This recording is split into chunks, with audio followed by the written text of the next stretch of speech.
વિદ્યાર્થી મિત્રો, good morning. Have a nice day today. નવું ચેપ્ટર આપણે ચાલુ કરેલું છે, તરંગ પ્રકાશ શાસ્ત્ર. એમાં કેટલીક પ્રાથમિક માહિતી આપણે જોઈ. આજે અગત્યના બે ત્રણ મુદ્દા તમને ભણાવવા જઈ રહ્યો છું. જરા સમજવા પ્રયત્ન કરજો, કેમ કે એમાંથી ત્રણેક માર્ક્સનો જે પ્રશ્ન છે એ આવી શકે. સંપાતપણાનો સિદ્ધાંત. 11માં પણ સંપાતપણાનો નિયમ આવતો હતો બળના સંદર્ભની અંદર. કુલમના નિયમમાં પણ સંપાતપણાનો નિયમ આવતો હતો કે જેમાં એક કરતાં વધારે વિદ્યુત ભારો ઉપર પરિણામી બળ, તો ત્યાં શું કરવું પડે? સરવાળો કરવો પડે. એવી જ રીતે એક તરંગ જાય છે, બીજું તરંગ જાય છે, તો એ બંને તરંગો ભેગા થાય અને પછી આગળ જે અસર જે જોવા મળે એ સંદર્ભમાં સંપાતપણાનો સિદ્ધાંત અને એના લીધે થતી અસર, જેને આપણે વ્યતિકરણ કહીશું.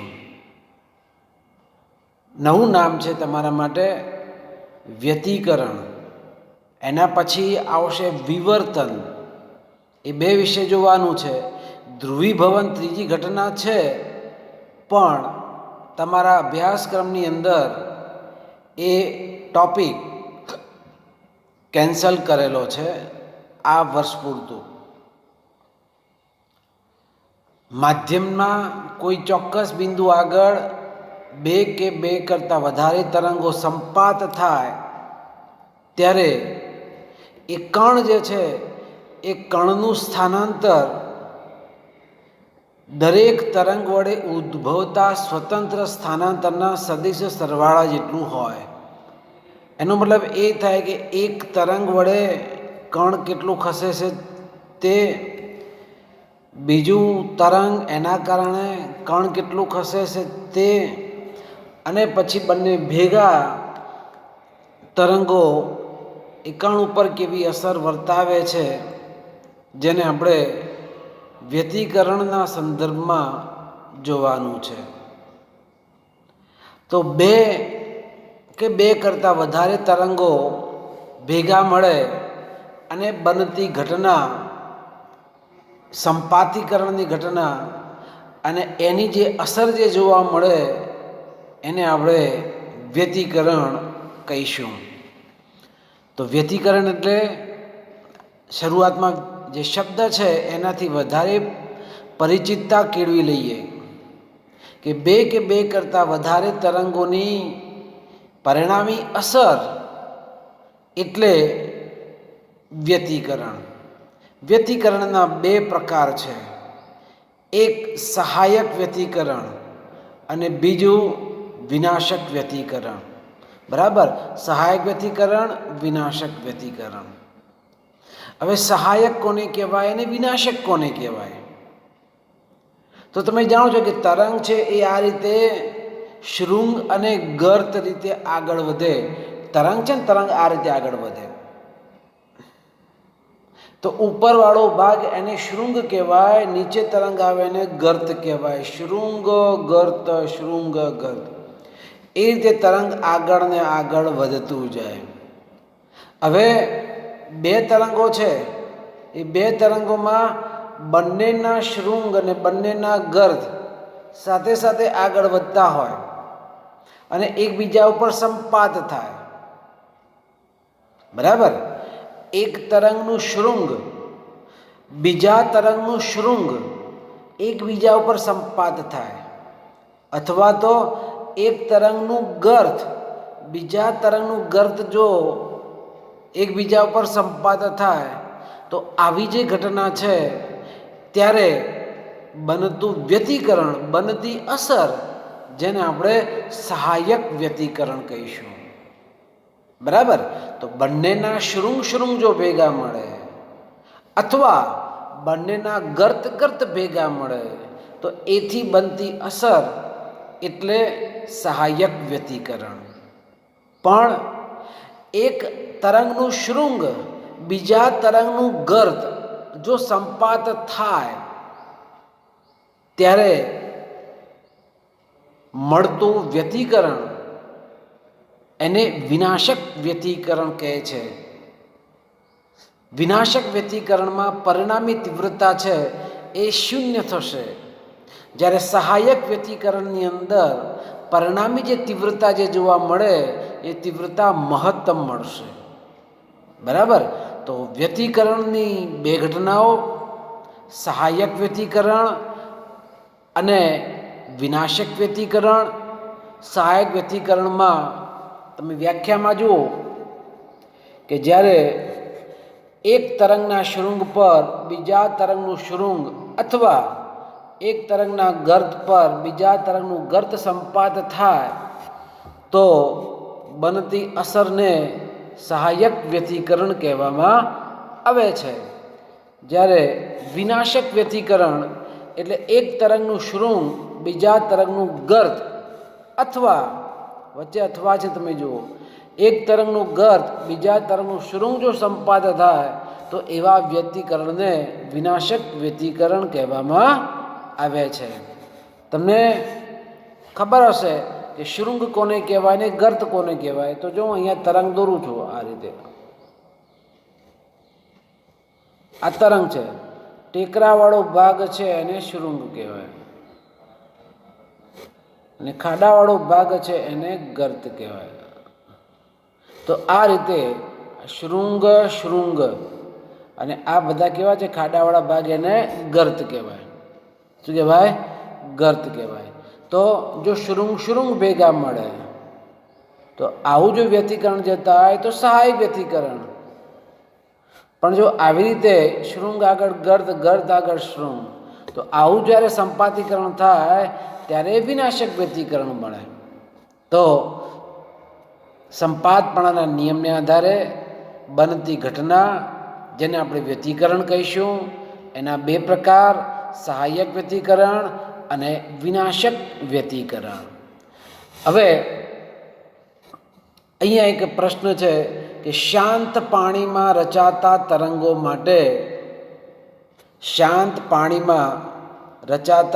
તરંગો માટે સંપાતપણાનો સિદ્ધાંત સમજાવો. પાણી એકદમ સ્થિર છે. હવે એ સ્થિર પાણીની અંદર તમે જો કે પથ્થર નાખો તો ધીમે ધીમે આમ તરંગો છે એ તરંગોનું નિર્માણ થતું જશે. ગોળાકાર તરંગો પાછા કેવા? પથ્થર નાખો છો એ બિંદુવત ઉદ્ગમ થયું, એના આધારે ગોળાકાર તરંગો છે એ નિર્માણ પામશે, જે આપણે અગાઉના લેક્ચરમાં ભણી ગયા છે ગોળાકાર તરંગો હાઇગેન્સનો સિદ્ધાંતના સંદર્ભની અંદર. હવે અહીંયા શાંત પાણીમાં રચાતા તરંગો માટે સંપાતપણાનો સિદ્ધાંત સમજાવો. તો તમે જુઓ કે S1 અને S2 બે સોય છે, સોય, અને એ સોય પાણીમાં આમ અડાડીએ તો પાણીમાં અડાડતા એમાંથી તરંગો છે એ તરંગો ઉત્પન્ન થશે. ઓકે. હવે જ્યાં તરંગો ઉત્પન્ન થાય છે એ સોર્સ કહેવાય, ઉદ્ભવ સ્થાન કહેવાય. માટે અહીંયા બે ઉદ્ભવો છે, એક S1 છે ને બીજું S2 છે. બે ઉદ્ભવો છે, એક S1 છે અને બીજું S2 છે, અને એમાંથી સમાન રીતે તરંગો છે એ તરંગો ઉત્પન્ન થાય છે. તમે જોઈ શકો છો અહીંયા કે S1 માંથી ઉત્પન્ન થતા તરંગો દર્શાવ્યા છે, S2 માંથી ઉત્પન્ન થતા તરંગો દર્શાવ્યા છે. બરાબર. હવે આ તરંગો સ્થાનાંતર વચ્ચેનો કળા તફાવત સમય સાથે બદલાતો નથી. સ્થિર પાણી છે એટલે એક સરખી રીતે આગળ વધે છે, એટલે કળા તફાવત બદલાતો નથી. તો આવા તરંગોને સુસંબંધ ઉદ્ગમો કહેવાય. હવે પાછું પેલું તમને કહી દઉં, સુસંબંધ ઉદ્ગમો કોને કહેવાય, અસુસંબંધ તરંગો ઉદ્ગમ કોને કહેવાય. તો જે તરંગ ઉદ્ગમમાં સમય સાથે કળા તફાવત અચળ જળવાઈ રહે, એટલે કે કળામાં ફેરફાર થાય નહીં એવા તરંગોને સુસંબદ્ધ ઉદ્ગમો કહેવાય. અને જ્યારે એવા તરંગ ઉદ્ગમ કે જેમાં સમય સાથે કળા તફાવત બદલાતો જતો હોય, કળા તફાવત બદલાતો જતો, અનિવન, નાનું તરંગ પાછું મોટું થઈ ગયું, પાછું નાનું નાનું, પાછું મોટું અચાનક થઈ જાય, તો એવા તરંગ ઉદ્ગમને અસુસંબદ્ધ તરંગ કહેવાય. પણ અહીંયા સુસંબદ્ધ તરંગ, એક ધારા તરંગોનું નિર્માણ થાય છે. બરાબર. હવે આ સુસંબદ્ધ તરંગો ઉદ્ગમો છે S1 અને S2, અને એ S1 અને S2 સુસંબદ્ધ તરંગ ઉદ્ગમ છે. ત્યાંથી કોઈ પી સ્થાન, કોઈ પી બિંદુ લઈએ અને S1P અને S2P અંતર સમાન છે એમ આપણે માનીને આગળ વધીએ.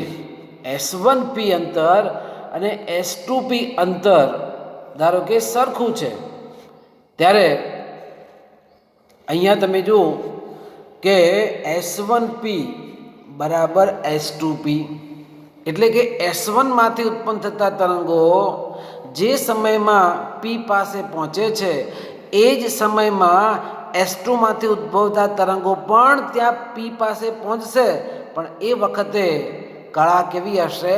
એક સમાન કળા હશે. કેમ એક સમાન કીધી?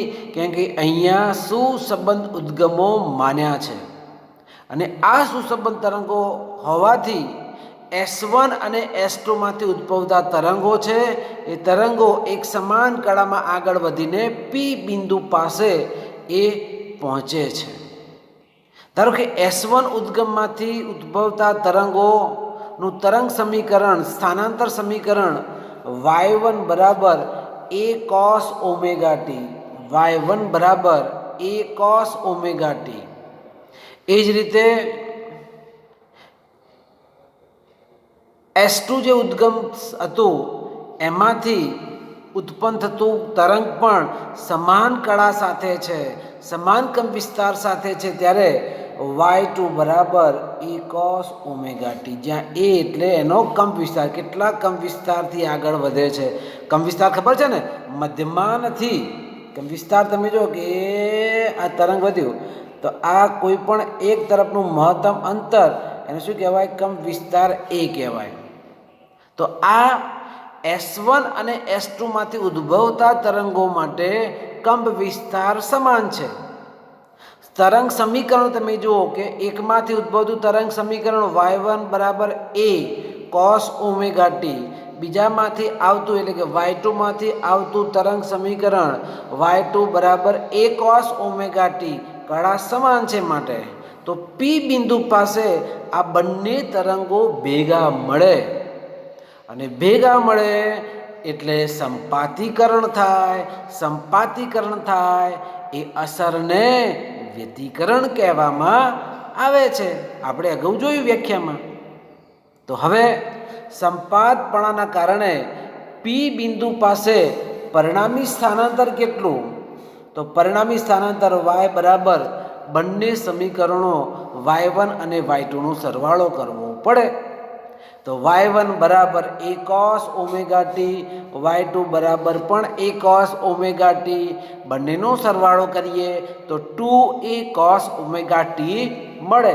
તો સ્થાનાંતર આ એક યાદ રાખવાનું, y બરાબર 2a cos ઓમેગા ટી. હવે આ જે પરિણામી જે તરંગ સમીકરણ મળ્યું y બરાબર 2a cos ઓમેગા ટી, એમાં કંપ વિસ્તાર કેટલો થશે? 2a જેટલો કંપ વિસ્તાર મળે, 2a જેટલો કંપ વિસ્તાર મળે. હવે આપણને ખબર છે પ્રકાશની તીવ્રતા કંપ વિસ્તારના વર્ગના સમપ્રમાણમાં હોય. મેં અગાઉ કીધું હતું તમને, પ્રકાશની તીવ્રતા કંપ વિસ્તારના વર્ગના સમપ્રમાણમાં હોય. એટલે અહીંયા ધારો કે એક સ્વતંત્ર ઉદ્ગમ છે આ y1, તો આમાંથી ઉદ્ભવતી જે મળતી જે તીવ્રતા છે I0 છે, તો I0 ચલે છે એનો કંપ વિસ્તાર એટલે એનો વર્ગ બરાબર. તો y1 માટે તીવ્રતા એટલે જે પહેલું જે એક તરંગ હતું એની તીવ્રતા કેટલી છે એને આપણે I0 કહીએ. તો I0 ચલે છે a સ્ક્વેર, જ્યાં a એટલે એનો કંપ વિસ્તાર, કારણ કે a cos ઓમેગા t હતું માટે. હવે જ્યારે બંને તરંગો ભેગા થયા ત્યારે y બરાબર 2a cos ઓમેગા t છે. તો એ વખતે p પાસે I ચલે છે 2a નો સ્ક્વેર કરવો પડે, કે અહીંયા બીજા સમીકરણમાં કંપ વિસ્તાર કેટલો છે 2a છે, એટલે 2નું કેટલો થાય 4a સ્ક્વેર મળે, બરાબર. તો p પાસે તીવ્રતાને આપણે I કહી દઈએ. તો I બરાબર 4a સ્ક્વેર અને I0 બરાબર શું છે આપણું a સ્ક્વેર છે. I0 બરાબર a સ્ક્વેર અને I બરાબર 4a સ્ક્વેર, બંનેનો ગુણોત્તર લઈ લો. તો I અપોન I0 બરાબર 4a square upon a square cancel. તો I અપોન I0 બરાબર કેટલું મળે 4 મળે કે ના મળે? I અપોન I0 બરાબર કેટલું મળ્યું 4 મળ્યું. એનો મતલબ એ થાય કે I બરાબર 4I0, તો એ સહાયક વ્યતિકરણ છે. તો હવે દાખલા માટે યાદ રાખવાનું, સ્થિર પાણીમાં તરંગ ઉત્પન્ન કરતા એમાંથી જ્યારે સંપાતીકરણની ઘટના બને છે ત્યારે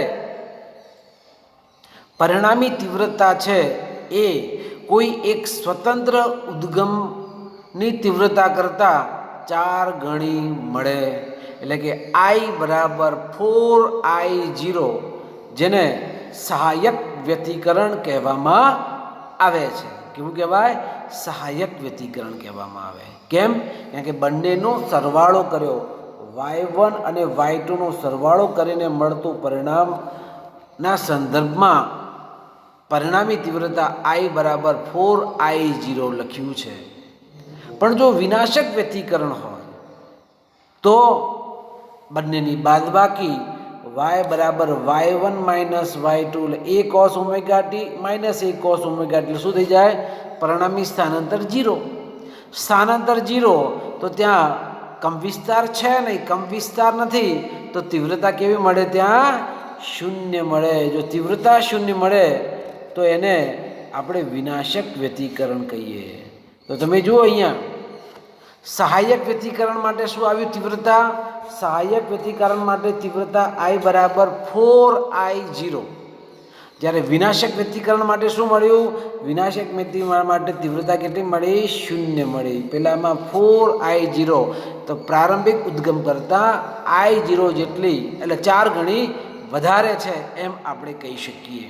તો આ સ્થિર પાણીમાં ઉદ્ભવતા તરંગોના સંદર્ભની અંદર સહાયક અને વિનાશક વ્યતિકરણ અને એની તીવ્રતા કેટલી છે એ તીવ્રતાના સંદર્ભમાં આપણે અહીંયા સમજ્યા. ખ્યાલ આવી ગયો? આકૃતિમાં તમે જુઓ S1 S2 બે અંદર શાંત પાણીની અંદર બે સોય લગાવી છે, એમાંથી તરંગ ઉત્પન્ન થશે. ત્યાંથી કોઈ P બિંદુએ આપણે જોઈએ તો S1P અને S2P બંને તરંગો છે એ સુસબદ્ધ ઉદ્ગમો તરીકે વર્તે છે. એટલે સમાન કળામાં P પાસે પહોંચશે અને એ P પાસે પહોંચે છે. ધારો કે S1P બરાબર S2P. હવે y1 બરાબર a cos omega t, y2 બરાબર a cos ઓમેગા t. સંપાતમાંથી બંનેનો સરવાળો કરો તો 2a cos ઓમેગા t. હવે તીવ્રતા છે કંપ વિસ્તારના વર્ગના સમપ્રમાણમાં હોય તો સ્વતંત્ર ઉદ્ગમ માટે I0 ચલે છે a સ્ક્વેર અને P બિંદુ પાસે I ચલે છે 4a સ્ક્વેર. બંનેનો ગુણોત્તર લઈ લો તો I બરાબર 4I0 થશે. વિનાશક વ્યતિકરણ માટે શું મળે? ત્યાં 0 મળશે તીવ્રતા. તો આ આપણે અહીંયા સમજ્યા. નવો પ્રશ્ન જોઈએ હવે. ખ્યાલ આવ્યો?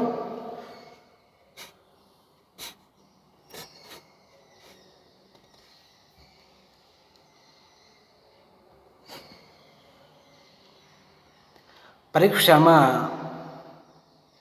પૂછવા લાયક પ્રશ્ન છે હવેનો, 3 માર્ક્સમાં પૂછી શકાય તેવો, કે જેમાં સહાયક વ્યતિકરણ અને વિનાશક વ્યતિકરણની શરતો મેળવો એવો પ્રશ્ન છે. સહાયક અને વિનાશક વ્યતિકરણની શરતો મેળવો. તમને ઇન્ડિવિજ્યુઅલ જો પૂછાય કે સહાયક વ્યતિકરણની શરત મેળવો તો આપણે સહાયકનું જ લખવાનું. વિનાશકની શરત મેળવો એકલું પૂછાય તો એકલું વિનાશક વ્યતિકરણનું જ લખવાનું. પણ સંયુક્ત પ્રશ્ન લગભગ 3 માર્ક્સનો જો પૂછવો હોય તો ભેગો પ્રશ્ન પૂછી શકાય કે સહાયક વ્યતિકરણ અને વિનાશક વ્યતિકરણની શરતો મેળવો. હવે આ સહાયક અને વિનાશક વ્યતિકરણની શરતો મેળવવા માટે પહેલાં આપણે જોઈએ સહાયક વ્યતિકરણ. હવે સહાયક વ્યતિકરણ અને વિનાશક વ્યતિકરણ માટે તમે જાણો છો કે સહાયક કોને કહેવાય અને વિનાશક કોને કહેવાય. બરાબર. જો એક તરંગનું શૃંગ બીજાના શૃંગ ઉપર જ આપાત થાય તો સહાયક વ્યતિકરણ. એક તરંગના શૃંગ ઉપર બીજાનું ગર્ત આવે તો વિનાશક વ્યતિકરણ. એ તો ક્લિયર થઈ ગયું. બીજું એ પણ છે કે સહાયકમાં તીવ્રતા મહત્તમ મળે, વિનાશકમાં તીવ્રતા 0 મળે. આટલો તફાવત તમને મગજમાં ક્લિયર થઈ ગયો? બરાબર છે. ચાલો હવે અહીંયા તરંગ ઉદ્ગમ, જેને આપણે સોર્સ કહીશું. હમણાં સ્થિર પાણીમાં 2 સોય લગાવી હતી અને આપણે તરંગ ઉત્પન્ન કરેલા એના આધારે થિયરી જોઈ.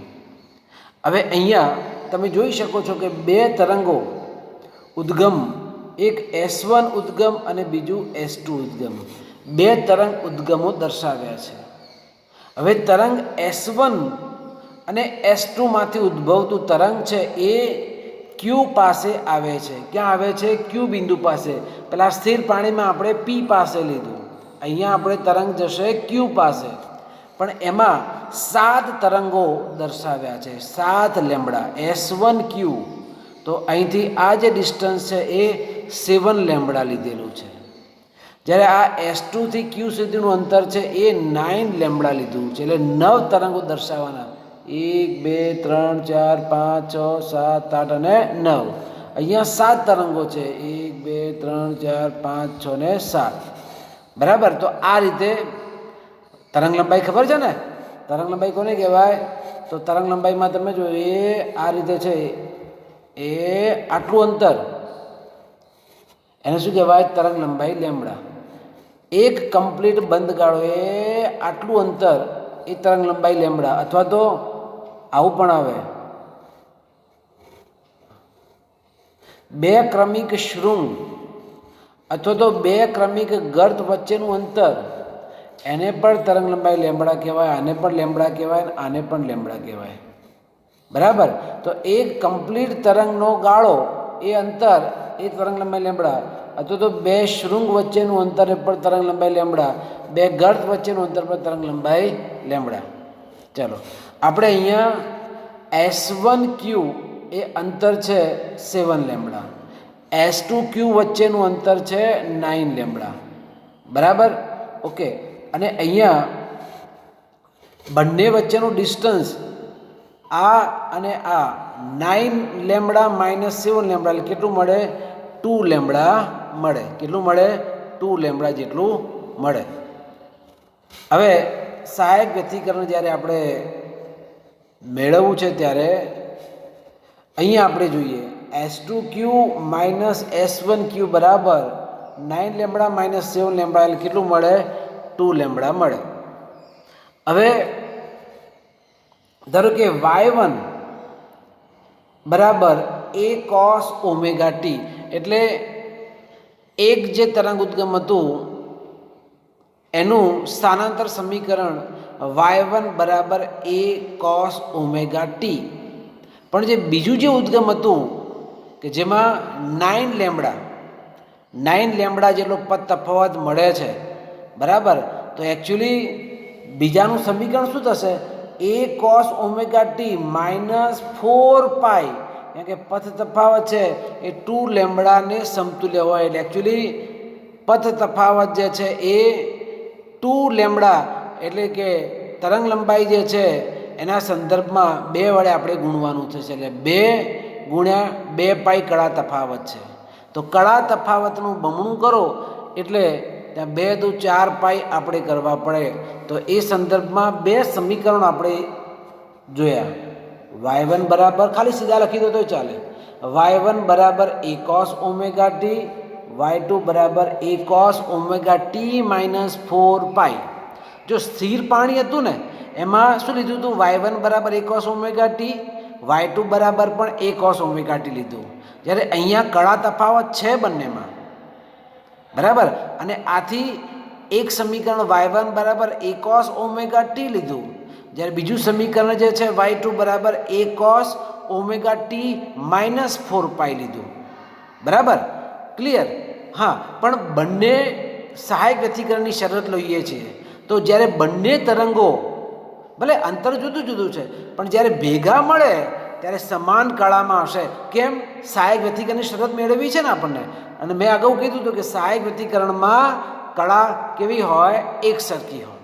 અને આથી તમે જુઓ કે આ બંને સમીકરણો એકબીજામાં કળામાં સાથે હશે.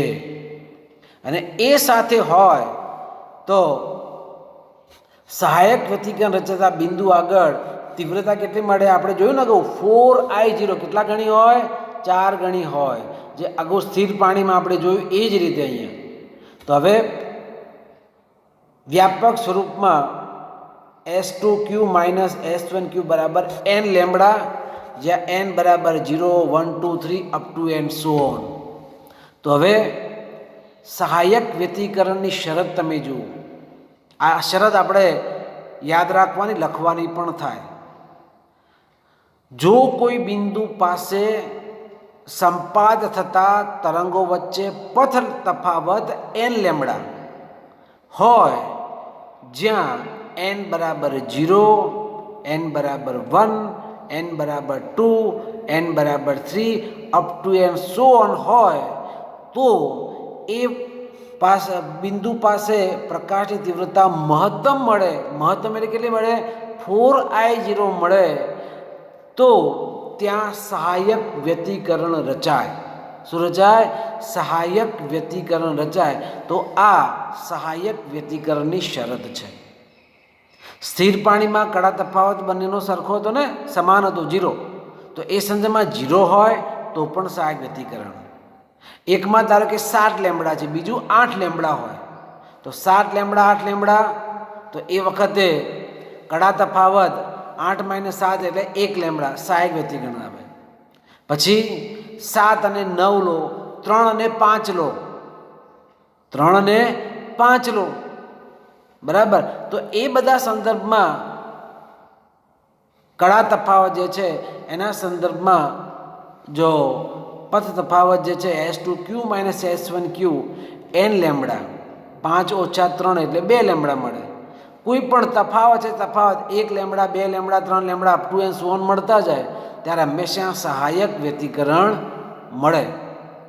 ખબર પડે? તો ચલો આ રીતે આપણે જરા સહાયક વ્યતિકરણની શરતમાં ફરી તમને કહી દઉં છું.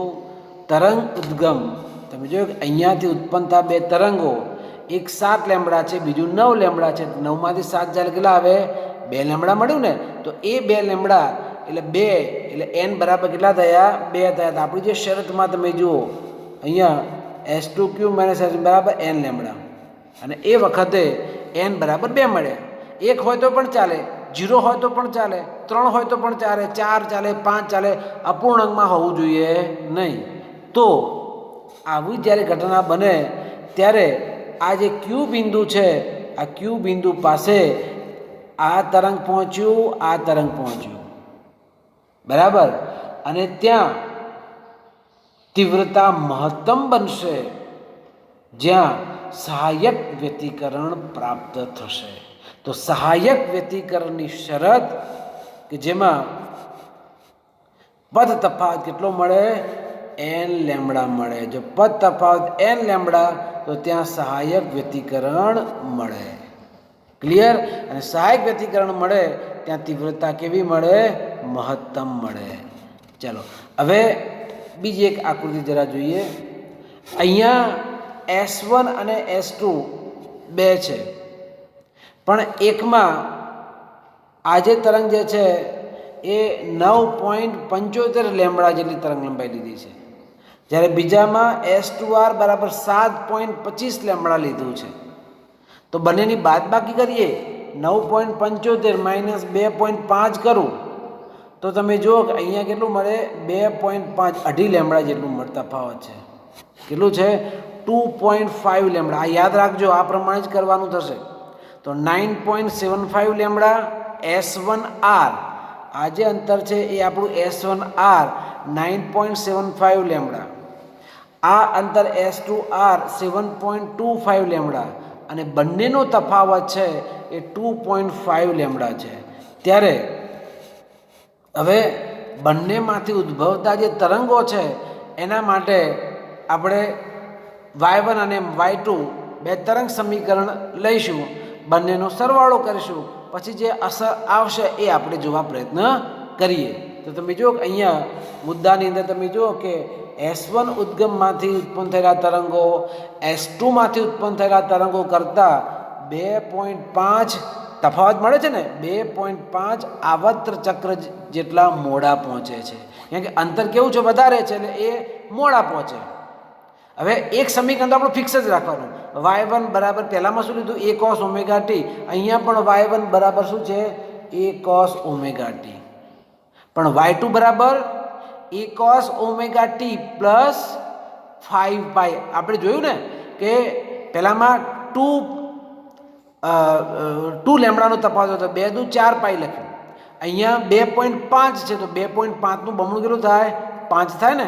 તો માટે બીજું સમીકરણ જે છે એ cos ઓમેગા ટી પ્લસ 5 પાઈ.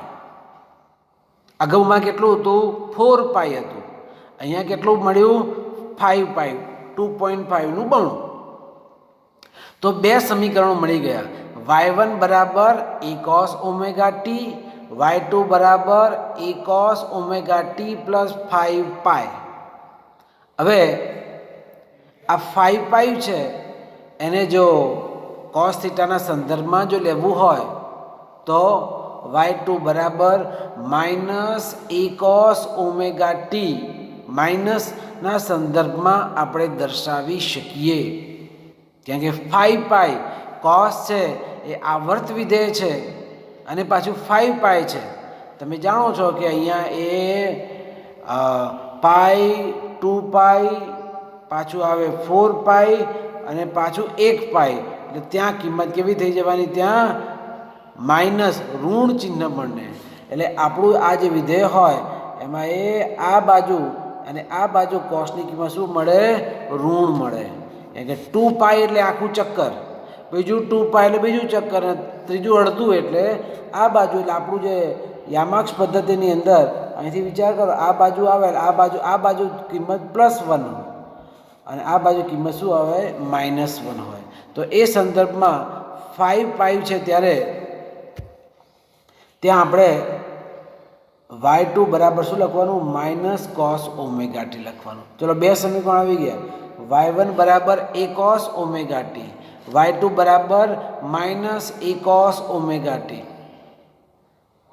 જ્યાં cos 2n plus pi plus theta બરાબર માઇનસ cos થીટા લેતા, અને બંને એકબીજા કરતાં કેવા છે, વિરુદ્ધ કળામાં છે. વિરુદ્ધ કળામાં છે એટલે બંનેનો સરવાળો કેવો થાય, જો a cos omega T minus a cos omega T એટલે શું મળે, 0 મળે. એટલે સ્થાનાંતર 0 મળે એટલે તીવ્રતા પણ કેવું આવે, 0. તીવ્રતા 0 તો કેવું વિનાશક વ્યતિકરણ કહેવાય કે ના કહેવાય, તીવ્રતા 0 હોય જેને વિનાશક વ્યતિકરણ કહેવામાં આવે છે. ક્લિયર થઈ ગયું વિનાશક વ્યતિકરણ કેમ મળ્યું તે. ચલો હવે પથ તફાવત. તો હવે આ જે યાદ રાખવાનું છે તે કે આ બંને વચ્ચેનો પથ તફાવત S1R S2R બંનેનો પથ તફાવત n+1/2 લેમ્બડા, જ્યાં n બરાબર 0, 1, 2, 3 એવું આપણે લઈ શકીએ. તો પથ તફાવત કેટલો મળ્યો, n+1. આ યાદ રાખવાનું, n+1/2 લેમ્બડા, જ્યાં n બરાબર 0, 1, 2, 3 up to n so on. સહાયક વ્યતિકરણમાં શું હતું, પથ તફાવત n લેમ્બડા હતો. અને પદ તફાવત n લેમડા જે n બરાબર 0 1 2 3 તો એ સહાયક વ્યતિકરણ. અહીંયા n+1/2 લેમડા જ્યાં n = 0 1 2 3 ત્યારે એ વિનાશક વ્યતિકરણની શરતના સંદર્ભમાં બરાબર. પણ કડા તફાવત છે એ 2π હોવાથી s1r -s2r બરાબર 2n + 1 × π જ્યાં n બરાબર 0 1 2 3 લઈ શકીએ, બે વડે ગુણવા પડે ને એના સંદર્ભની અંદર. તો અહીંયા લેમડાના સંદર્ભમાં છે, અહીંયા પાઈના સંદર્ભમાં છે. તો 2n + 1 π પદ તફાવત બે રીતે લખી શકાય. એક પદ તફાવત n+1/2 લેમડા, બે છેદમાં છે તમે અહીંયા ગુણી કાઢો, લસાડી લો તો 2n + 1 થયું ના થયું? 2n શું થાય? જો અહીંયા 2n + 1/2 × લેમડા. પણ લેમડાની જગ્યાએ પદ તફાવતમાં શું આવે?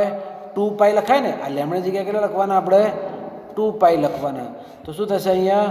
2n + 1 છેદમાં 2 × 2π, 2 2 કેન્સલ, તો 2n + 1 × π, 2n + 1 × π બરાબર. તો એ સંદર્ભમાં 2n + 1 × π.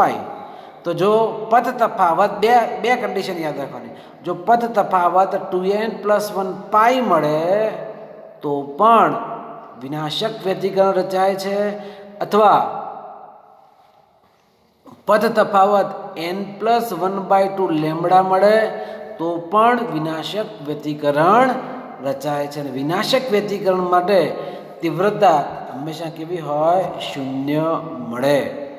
તો તમે અહીંયા જુઓ છો કે કોઈ પણ બિંદુ પાસે સંપાદ થતા તરંગોનો કળા તફાવત n+1/2 π અથવા 2n + 1 π હોય તો તીવ્રતા શુદ્ધ બને અને એને વિનાશક વ્યતિકરણ કહેવામાં આવે છે.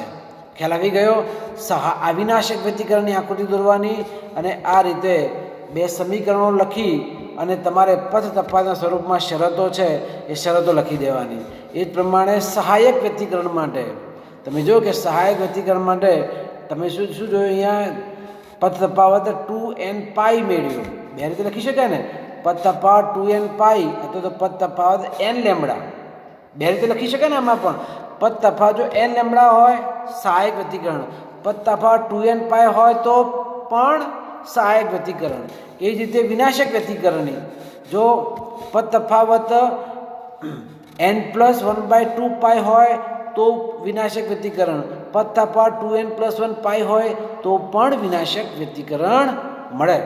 તો આ રીતે સહાયક અને વિનાશક વ્યતિકરણની શરતો છે એ શરતો તમને ખ્યાલ આવે. તો આ પ્રશ્ન છે એ ખાસ ખાસ ખાસ તમારે તૈયાર કરવાનો. હું 3 વખત બોલ્યો એનો મતલબ એ થાય કે પ્રશ્નની અગત્યતા વધારે છે. બરાબર? આટલા સુધી રાખીએ. નોટ્સમાં લખજો, જરૂરી આકૃતિ દોરજો, પણ મેઇન પ્રશ્નની અંદર આપણો આ જે સહાયક અને વિનાશક વ્યતિકરણની શરતો મેળવો એ મોસ્ટ IMP પ્રશ્ન છે. બરાબર? આ જે છે તીવ્રતાવાળું એ ટૂંકા પ્રશ્નના સંદર્ભમાં જે તીવ્રતા છે એ કંપવિસ્તારના ભાગના સમપ્રમાણમાંનો કોઈ દાખલો નાનકડો હોય એના માટે છે, શાંત પાણીમાં રચાતા તરંગો માટે. અને આ સમજૂતી છે એ સહાયક વ્યતિકરણ કોને કહેવાય અને વિનાશક વ્યતિકરણ કોને કહેવાય તે. બરાબર? તો આ જે 3 જે પ્રશ્નો છે એ તમારી નોટની અંદર સરસ લખજો. અને એમાં આપેલો આ જે પ્રશ્ન જે છે આપણો, બરાબર, 17મો પ્રશ્ન, એની ઉપર મોસ્ટ IMP લખજો. અને આ પ્રશ્ન હોમવર્કમાં 2 વખત વધારાનો લખવાનો. નોટમાં તો તમે લખશો જ, પણ હોમવર્કમાં 2 વખત કમ્પલસરી તમારે લખવાનો રહેશે. ખ્યાલ આવી ગયો? આવતીકાલે નવું ટૉપિક સાથે આપણે આગળ વધીશું. ખૂબ ખૂબ આભાર વિદ્યાર્થીઓ.